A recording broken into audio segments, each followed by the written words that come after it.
안녕하세요. 콘스탄트 김의 티스와 함께 돈 버는 아카데미. 이번 시간에는요, 돈 버는 재무 설계. 저신용자에게 대출 시 고이율을 적용하는 이유가 무엇일까요? 자, 이럴 땐 어떻게 했으면 좋겠습니까? 사반나입니다. 임팔라가 도망가고 있고요. 사자가 호시탐탐 임팔라를 잡아먹으려고 하고 있습니다. 이럴 때 인간이 나서서 불쌍한 임팔라를 구해줘야 하나요? 생태계의 인위적인 개입은 오히려 더 큰 비극을 가져올 수가 있습니다. 바로 생태계 교란의 폐해 때문인데요. 생태계에서는요, 자연계 질서가 있지 않습니까?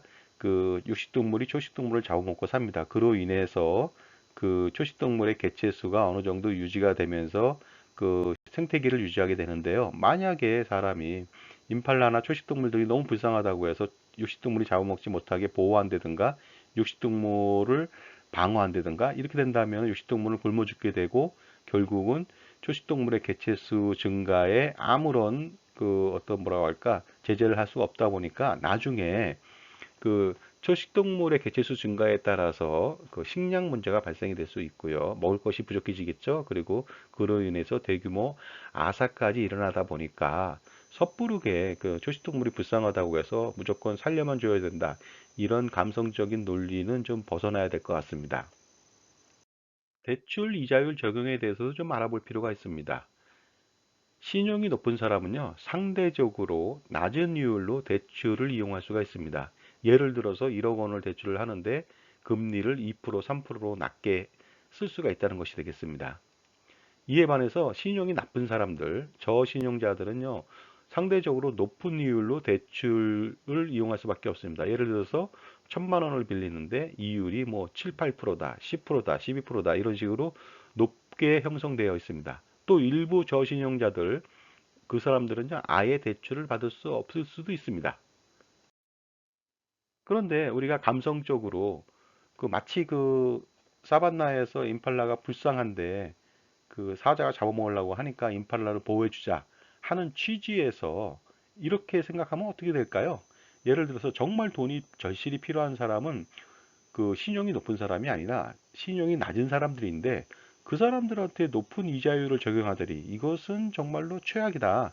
그러니 그 사람들한테 낮은 이자율로 적용해야 맞는 거 아니냐 하고 생각하는 사람들이 많은 것 같아요. 그래서 금리를 낮춰서 그 사람들을 지원해야지 그 실제 돈이 필요한 사람들한테 그렇게 고금리를 땡기면 되겠느냐 하고 걱정을 하는 사람들이 많이 있습니다. 과연 이게 옳은 판단일까요? 대출을 해주는 여신기관은요, 무엇으로 먹고 살까요? 바로 대출 이자를 먹고 삽니다.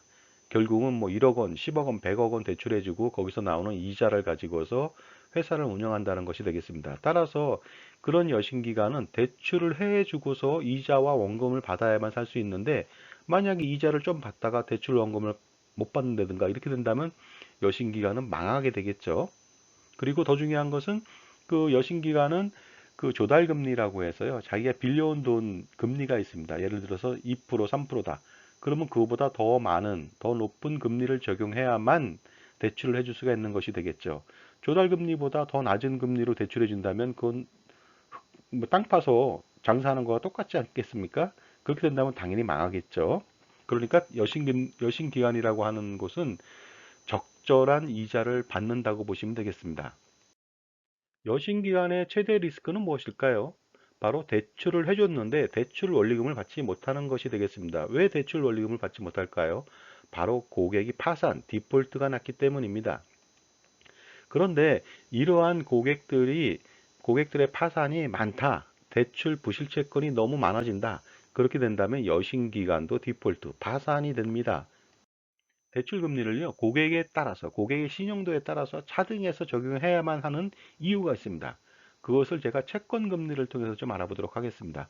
채권이라고 하는 것은 발행 기간의 신용도에 따라서 수요자들이 그 채권에 투자하는 것이 되겠는데요. 한번 알아보도록 하겠습니다.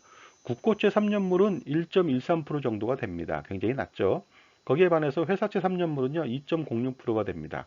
이럴 때 그 투자자는 바로 선택할 수가 있습니다. 국고채를 선택할 것인가, 회사채를 선택할 것인가. 국고채를 선택하면은 금리가 낮습니다. 대신 국고채는 어떻습니까? 굉장히 원금을 받을 수 있는 것이 거의 100% 안전하다고 볼 수 있죠. 안정성을 담보로 하기 때문에 금리가 낮아도 투자를 하는 것이고요. 여기서 회사채 2.06% 금리가 좀 높습니다. 그러나 상대적으로 좀 원금을 못 받을 수 있는, 상환하지 못할 수 있는 그런 리스크가 있기 때문에 사람들은 어떻습니까? 안정성을 따진다면 국고채에 투자할 것이고, 약간의 리스크를 테이크한다면 회사채에 투자하겠죠. 근데 여기서는요, 회사채가 그 2.06%는 굉장히 우량한 회사채입니다. 거의 망하지 않을 정도의 굉장히 우량한 회사채고요. 이보다 낮은 회사채들은요, 4%, 5%, 10%, 20% 이렇게 점점 신용이 떨어지는 경우에는 그 금리가 높습니다. 따라서 채권 금리도 마찬가지로 이렇게 차등이 된다는 것입니다. 결국은 뭐냐면은요, 대출 금리나 채권 금리나 원금을 확보할 수 없으면은 결국은 뭐냐면 신용도가 나빠지면은 금리가 높을 수밖에 없다는 것이 바로 공통적인 사항이 되겠습니다. 채권 금리가 이렇게 다른 이유는요, 발행 기간의 신용도 차이 때문이죠. 정부가 발행했다든가 지자체가 발행했다든가 아니면 무슨 공기업이 발행했다든가 은행이 발행했다든가 이랬을 때는 굉장히 높은 신용도를 가져갈 수가 있습니다. 그럼에도 불구하고 만약에 일반 회사가 발행을 했다. 그러면 그거보다 좀 떨어질 수가 있겠죠? 그래서 발행 기간의 신용도에 따라서 금리가 차이가 나는 것이 되겠습니다. 왜냐하면 채권 투자의 목적이 원금과 이자를 반드시 받아야 되거든요. 그런데 금리가 좀 높다고 해서 좀 리스크가 있는 좀 부실한 회사에 투자를 했다. 그랬을 때 금리 좀 먹으러 갔다가 소탐대실이 될 수가 있습니다. 왜냐하면 금리를 몇 년간 먹었는데 나중에 원금을 받을 수가 없어요. 왜냐하면 그 회사가 채권 불이행, 디폴트가 났다고 하면 원금 손실이 발생하다 보니까 그 당연히 그 발행 기간의 신용도에 따라서 투자자들은 선택을 한다는 것이 되겠습니다. 신용이 낮은 경우에는요, 채무 불이행 위험이 상대적으로 높습니다. 당연히 신용이 높은 사람보다 높겠죠. 그러다 보니까 나중에 그 디폴트가 나서 원금을 갚지 못한다는 거예요. 대출을 해주던 채권을 발행해주던 나중에 대출한 사람은 대출해줬더니 나중에 원금 상환하지 못하고 그 다음에 채권을 발행해서 사람들이 투자했는데 나중에 원금을 주지 못하는 그런 리스크가 있기 때문에 신용이 낮은 경우에는 이자율이 높은 겁니다. 그럼에도 불구하고 투자하는 경우에는 투자자는 리스크를 감수한다는 뜻이 되겠습니다. 자, 예를 한번 들어볼까요? 여러분이라면 돈을 과연 누구한테 빌려줄까요? 대기업 A, 중소기업 B, 그 다음에 아르바이트 C, 무직 D입니다. 대기업, 중소기업, 아르바이트 전부 다 10년 동안 다니고 있습니다. 무직은 10년 동안 직업이 없습니다. 그래서 A한테 빌려줄 때는요, 원금 상환 능력이 출중하기 때문에 이자율은 3%만 적용합니다. 그 다음에 B의 경우는 5%, C의 경우는 10%, D의 경우는 이자율이 굉장히 높죠. 왜냐하면 원금 갚을 어떤 그 리스크가 굉장히 원금을 못 갚을 리스크죠. 굉장히 높기 때문에 그렇습니다. 그래서 여러분들은 선택할 수가 있습니다. 이렇게 차등을 통해서. 만약에 안정성만 고려하는 사람이라면 당연히 A한테 그 돈을 빌려줄 것이고요. 약간 리스크 테이크 하겠다 그러면 B고요. 그 다음에 더 리스크 테이크 하겠다 그러면 C고요. D 같은 경우는 굉장히 리스크가 있지만은 그래도 이런 사람들한테 빌려주는 사람들도 많이 있습니다. 왜냐하면은 대신 어떻습니까? 그 대출 원금을 적게 가져가는 거죠. 예를 들어서 다른 사람 A, B, C한테는 뭐 1억 원, 1000만 원, 500만 원 빌려주는데 D한테는 100만 원, 50만 원밖에 안 빌려주는 거죠. 그래서 위험을 분산할 수가 있습니다. 이것이 바로 대출의 원리고요. 시장의 원리가 아닌가 생각합니다. 그래서 대출 이율을 신용도에 따라서 차등 적용하는 것은 당연합니다. 그것은 고객을 위해서도 좋고요. 그 금융기관을 위해서도 좋습니다. 고객을 위해서 왜 좋은지 나중에 설명하겠습니다. 그래서 은행, 저축은행, 캐피탈, 대부금융, 그다음에 사금융 이런 순서대로 금리가 그 낮은 순서부터 높은 순서까지 되어 있습니다. 만약 저신용자한테 낮은 대출을 적용한다면 어떤 일이 벌어질까요? 낮은 대출 금리죠? 그러면 금융기관은 파산할 겁니다. 왜냐하면 디폴트 위험이 높기 때문에 그렇습니다. 그런데 금융기관이 파산하면 결국 저신용자는 물론이고 고신용자한테도 대출을 할 수 없게 됩니다.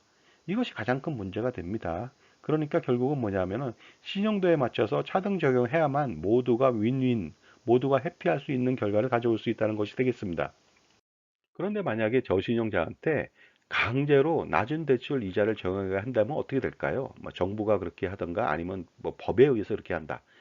그랬을 때는 어떤 일이 벌어지냐면요. 대출 기한은 폐업할 겁니다. 그러면은 대출해주는 회사가 없겠죠. 그러면 정부가 나서서 국민의 세금으로 대출을 대신해주게 됩니다.